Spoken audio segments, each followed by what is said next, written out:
In this video, we're going to discuss about the finishing work. Finishing work is almost required in every masonry structures. Every masonry concrete structure need finishing work. Finishing will create a protective cover over the masonry concrete structures, which generally give aesthetic appearance, that means pleasant look to the structure. Or we can say that architectural effect of better quality can be developed by these processes. So finishing work includes these elements. First one is your plastering, second one pointing, fashing, glazing, flooring and painting. So we will discuss one by one in this video. Plastering. Plastering is construction or ornamentation done with plaster, such as a layer of plaster on an interior or exterior wall structure, or plaster decorative moldings on ceilings or walls. That means it's provide a protective cover on the masonry structures.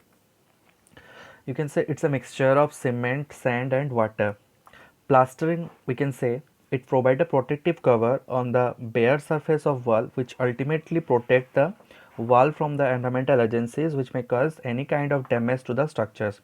So according to the placing condition and material use, plastering may be defined as four types. First one is a lime plaster, second one cement plaster, third one mud plaster and fourth one is a stucco plaster.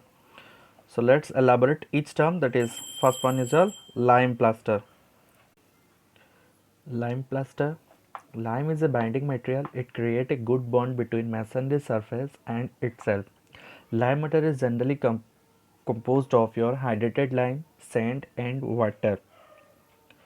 Okay, so this is all about a lime mortar.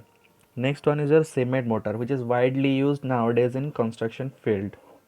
As you know, cement is a binding material. When cement is added with your sand and in combination with water, that gives to your cement mortar, that gives rise to your cement mortar. It's a special type of mortar which is suitable for your dam condition. That means it has sufficient strength to withstand any kind of environmental agencies or environmental impacts. So the cement plaster is usually applied in one coat. The thickness of the coat should be 10 to 12 mm. That means minimum thickness of plastering is 12 mm. Okay, depending on the site conditions. That means depending on the exposure conditions, whether it is mild, moderate, severe, extreme, very extreme, etc. Okay, so the ratio will be in the form of 1 is to 3, or you can say 1 is to 4 according to the design criteria, the design requirements. Next, third one is the mud plaster. Mud plaster, the surface to be prepared exactly in the same manner as that of a lime plaster or cement plaster. In the same principle is used for this mud plaster. This mud plaster is now outdated. It is only used in village areas where cement is not available, or in place of cement we are using this, we can say. Next, stucco plaster. Stucco means a aesthetic appearance. Stucco means an aesthetic appearance or a decorative appearance which generally created by your plastering surfaces. As you can see in the right corner, you can see directly here, this kind of appearance we can create with the help of mortar, and this type of plastering is known as your stucco plastering. Okay.